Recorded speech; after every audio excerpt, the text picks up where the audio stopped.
السلام علیکم۔ آج کی کہانی پرسرار قلم۔ شہر قدیم کتب خانے کے تاریخی کونے میں ایک شیشے کا صندوق میں بند ایک قلم رکھا تھا۔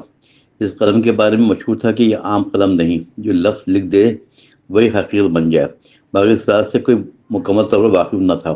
صرف بوڑھے کتب خانے والا اس کی ہلکی سی جھلک جانتا تھا۔ وہ ہمیشہ صندوق کے پاس ٹھہرتا تھا اور کسی کو قریب آنے نہیں دیتا تھا۔ لوگ اسے پاگل سمجھتے تھے یا لالچی محافظ، مگر اصل بات کسی کے علم میں نہ تھی۔ اس شہر میں سلمان نام کا ایک غریب طالب علم رہتا تھا۔ سلمان کو لکھنے کا بے حد شوق تھا۔ وہ کاغذ پر خواب بناتا اور لفظوں میں امید ڈھونڈتا، مگر غربت اس کے خوابوں کی دیوار بن چکی تھی۔ ایک دن وہ پرانے کتب خانے میں وظیفہ ڈھونڈنے پہنچا۔ اس کی نظر شیشے کے صندوق پر جا ٹھہری جس کے اندر سنہری چمک والا قلم رکھا ہوا تھا۔ اس کے دل میں عجیب سی کشش محسوس ہوئی۔ وہ لاشعوری طور پر اس صندوق کے قریب بڑھنے لگا۔ بوڑھے محافظ کی بھاری آواز اچانک گونج اٹھی، مت بڑھو اس طرف، یہ قلم تمہارا امتحان لے گا۔ سلمان چونک گیا، مگر اس کی آنکھوں میں خوف نہ تھا۔ اس نے ادب سے کہا، مجھے صرف دیکھنے دیں۔ بوڑھے نے گہری سانس لی اور خاموشی اختیار کی۔ سلمان نے شیشے کے پار قلم کو غور سے دیکھا۔ اسے یوں لگا جیسے قلم سے ہی پکار رہا ہو۔ اس لمحے اچانک بجلی بند ہو گئی۔ کتب خانہ میں مکمل اندھیرا ہوا۔ چند لمحوں میں بعد ہلکی نیلی روشنی نمودار ہوئی۔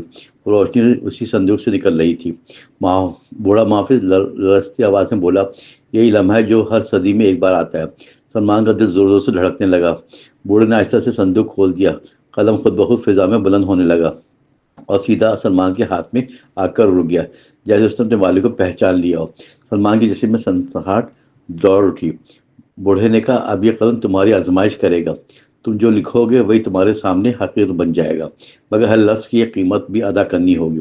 سلمان نے کانپتے ہاتھوں سے قلم کو تھام لیا۔ اس نے پہلی بار کاغذ پر صرف ایک لفظ لکھا، روشنی۔ اچانک کتب خانے کی تمام بتیاں جل گئی، ہر طرف روشنی پھیل گئی۔ سلمان حیرت سے اپنے لکھے ہوئے لفظ کو دیکھتا رہا۔ بوڑھے نے کہا، تم نے اب پہلی قدمت ادا کر دی۔ قیمت کیا ہے؟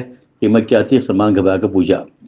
بوڑھے نے کہا، تم نے اپنی سادہ نیند کھو دی، اب تمہاری زندگی کبھی پہلے جیسی نہ ہوگی۔ سلمان کو یہ بات سمجھ میں نہ آئی۔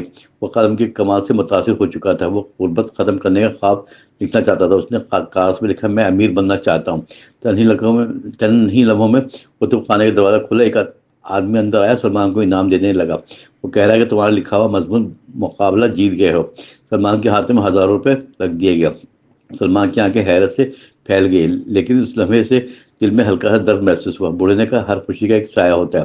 اگلے دن سلمان کے والد اچانک بیمار ہو گیا۔ ڈاکٹر نے کہا علاج مہنگا ہوا۔ سلمان نے قلم سے لکھا، میرے والد صحت یاب ہو جا۔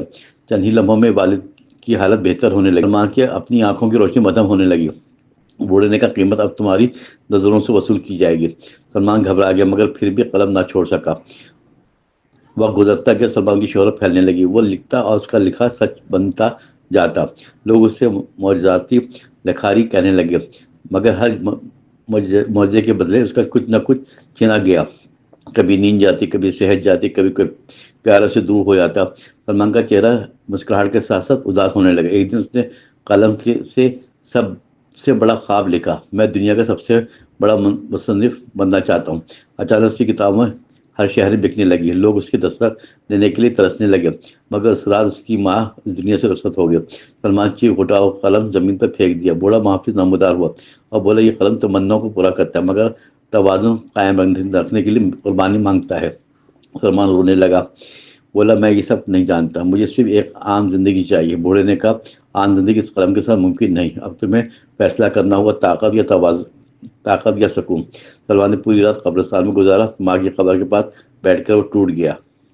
اس نے سچ میں پہلی بار اپنی خواہش لکھی، میں اس قلم کی طاقت چھوڑنا چاہتا ہوں۔ صبح ہوئی تو قلم کی چمک مدھم ہو چکی تھی۔